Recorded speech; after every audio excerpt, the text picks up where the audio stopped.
This is our Changing State Vote 2024. I'm Matthew Petty. Well, Election Day is just weeks away. Mail-in ballots are in hand and early voting is about to start. But for many of you in the Greater Tampa Bay Region, back-to-back hurricanes have added an extra challenge to voting for those communities rebuilding after Milton and Helene. If you're a voter in communities affected by hurricanes, Craig Latimer is here to give you some advice. He's Supervisor of Elections in Hillsborough County and a former president of the State Supervisors Organisation. Craig, what impact did Milton have on your office, and how about your colleagues across the Tampa Bay region? Yeah, so been some tremendous impact. I've been in contact with my colleagues in Pinellas, Pasco, Sarasota, and they've had a lot of power outages, so, things that we've had too. The problem, though, is that the previous storm, Helene, we know really impacted with the surge along those coastal communities too. So that's had a lot of impact. But I'll tell you, we opened today. A lot of other offices aren't open. The schools aren't open, but we've got early voting starts in just 1 week from today. So it was important for me that we get open. We're staffed. We've got 4 of our 5 offices open. We got the call center going so people can call our office, and we encourage them to do that if they've got any questions. Or the biggest thing is that if they've relocated and they want to get a vote by mail ballot, call our office at 813-744-5900 if you're a Hillsborough County voter, and we will help walk you through the process so that we can get that vote by mail ballot to you. 4 out of 5 offices open sounds pretty good in the circumstances. If you look at some of the other counties affected, though, Pinellas County, what are you hearing from them? Are they struggling a little bit? They've got power at their main facilities. I know that. Mm-hmm. So they're sitting in pretty good shape at their offices there. Same with Pasco. And we're recording this on Monday, so just a note there. But, mail ballots had to be sent out by October 3rd statewide. What happens if your home was badly damaged by a storm, or if you're in an area that's not receiving mail? What do you do then? Yeah, so the areas that aren't receiving mail, what the post office is doing is setting up temporary distribution sites. So they may be, giving you your mail out of a big mail truck or something, but you can, find out where that is in your community if that's the case. I know down in South County, they closed down the postal facility in South Shore, but they merged it over with the Sun City Center place there. But, that's the biggest thing. If somebody had ordered a vote by mail ballot and now they're, not in that home anymore, their mailbox isn't standing, call our office. We can send another ballot to a different address. We'll cancel the first one, and we can send it to another address where you might be relocated to. That's probably one of the biggest takeaways here today. And how long should you wait? If you don't get that vote by mail ballot, when should you start calling your supervisor of elections office to say, hey, I need a replacement ballot, or I need that vote by mail ballot? You can actually track that ballot and see, when you're supposed to be getting it. And if you haven't gotten one by now, you should definitely be calling our office. One other little tip is that a Hillsborough County voter today can come into any of our 4 offices that are open. Tomorrow it'll be 5 offices, and they can get what's called an over-the-counter vote by mail ballot. Mm-hmm. So they come in, they have to show identification, fill out a form, and we will produce their specific ballot form right there. They can vote it. They can deposit it in one of our secure ballot intake stations at those offices. So, I would just encourage people to, take advantage of those opportunities of either getting that vote by mail ballot sent to another mailing address or come into our offices and you can vote an over-the-counter ballot. Now, Monday, the 21st, we will have 27 early vote sites open around the county. So, there will be ample opportunity for people to take advantage of that. And I would encourage them to take advantage that first week. Don't wait. Speaking of early voting, where can they do that in Hillsborough County?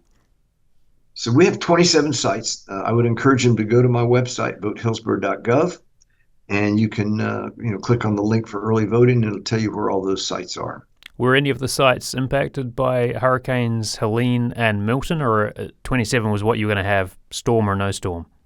Yeah, we do have one that was impacted. We're in the process right now of relocating that. We don't have a firm yes where it's going to be, but it's going to be in the same area as that other early vote site was. I know you work pretty closely with your colleagues around the Tampa Bay region in terms of supervisors of elections. So where can folks in other counties find out what to do in terms of where those early vote sites might be or impacts from the storm? Same thing. Go on your supervisor of elections website. It's Pinellas Votes, Pasco Votes, Sarasota Votes, I think. But whatever your county is, go on that website.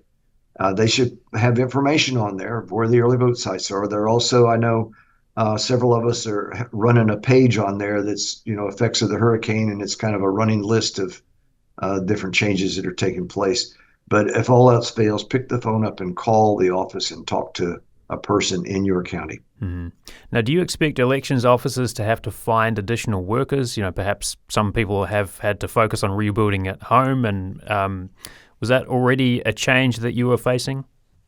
Yeah, and that actually happened after Helene, and the governor issued an executive order that basically says that under the way it was previously, to work the polls, you had to be a registered voter in your county. And they've lifted that now. So actually other counties can send people in. They also are encouraging state workers to work the polls too. So, you may get a state worker that lives in Hillsborough County or works in Hillsborough County, but lives someplace else and may wants to work in Pinellas County. So there's a lot of latitude there to work with. Now, speaking of some accommodations made in the aftermath of these two severe storms, the governor was asked by some voting rights groups to extend the voter registration deadline.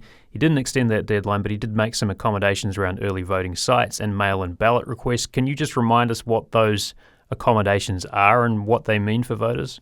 Yeah, one of the biggest ones is around the mailing address, where we're able to utilize your personal information, your driver's license number, the last 4 years social, to verify who you are. And then we can redirect that vote by mail ballot to an address that we didn't originally have on file with you. You might have gotten flooded out of your house in Helene and you're staying with relatives in another county or another state. And, give us that availability. That's probably the biggest one. Also, there was a little change around drop boxes or secure ballot intake stations. The way the statute reads is if a site qualified to be an early vote site, which would be most government buildings, then you could also have a secure ballot intake station at that site. And that will be helpful for some of the coastal counties that may have lost those sites along the beaches there. Mm-hmm. And as far as Hillsborough County goes, it sounds like you only really had one site that you were going to have to think about relocating. Right, and we're in the process right now of assessing our 240 election day sites also. Mm-hmm. And with that are over 2,500 poll workers to make sure that they have availability still, and they're not, as you said earlier, they've not been flooded out and had to leave and go to another area of the state. So we're in the process of doing that now. We do know that we've got several of our election day sites that are not going to be available, and we'll be able to co-locate those sites to a nearby site. Mm-hmm. So that's another latitude that we have there, because you're not supposed to make changes within 30 days of an election, but we're going to have to.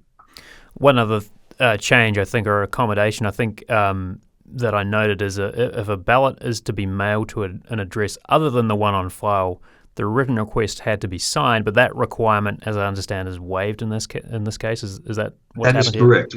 You explained that perfectly. Yeah, previously it would have required a written signed request to us. Now we're able to do it by verifying your driver's license number, the last 4 years social. When those come back, you have to sign the oath on the back, and we're verifying the signature, matching it, or comparing it against the signature we have on file in our office. Mm-hmm. What do you think the biggest challenge is going to be for you, Craig Latimer, and your fellow election supervisors over the next few weeks in the countdown to Election Day? And how much have these two hurricanes back-to-back added to the workload for you all? I think the biggest thing is just trying to get the word out to the voters. Understandably, our voters have other things on their mind right now. From your experience as former president of the Florida Supervisors of Elections, what impact do these hurricanes overall have on the smooth running of elections across the affected counties? And I guess we're talking about counties further north too in the aftermath of Hurricane Helene. Yeah, and that's you nailed it. It's going to be a challenge. I think that the supervisors are going to rise to the challenge. We do plan for contingencies and other ways that we can do stuff. Our association is working with the governor's office to see what other latitude might be available for some of the counties that were harder hit, that might have, less options of early vote sites, election day sites, things like that. Mm-hmm.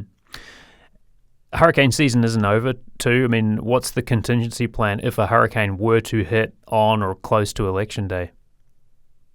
Yeah, well, ultimately the state has some authority there too, but elections are going to go on. And that's why we're encouraging people to vote early. Vote, don't wait till election day, because you're right. There might be another storm whipping up out there. So we just want to encourage people to, either take advantage of early voting, come into our office, get an over-the-counter ballot, or get a vote by mail ballot and get that ballot in so that your voice is heard. Craig, this is already a very closely watched election in terms of verifying votes. How do these two back-to-back storms add to the level of scrutiny that is going to be on this election in the aftermath of that? I don't think that that's really going to impact it. I can take you back through the years. We had, was it Hurricane Michael hit up in the Panhandle about the same time, as a matter of fact, and devastated some counties up there.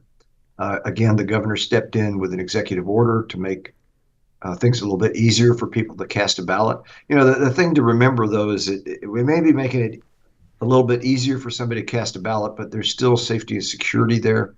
People still have to show identification. You've got to furnish driver's license numbers, last four socials, stuff that we can match in our files. So voting is going to go on. They're not going to cancel the election on November 5th. And that's an important message to leave voters with, right? This is still happening. It's still very important. You still have ample ways to exercise your civic rights there. Today we're 22 days out from Election Day. So I would encourage people to take advantage of the different methods that I've spoken about and make sure that their voice gets heard. Craig Latimer, Supervisor of Elections for Hillsborough County, thank you so much for your time. Appreciate it. Thank you. You've been hearing from Craig Latimer, Supervisor of Elections for Hillsborough County. And this is our Changing State Vote 2024. I'm Matthew Petty. Thanks for watching and listening. Our Changing State is a production of WUSF.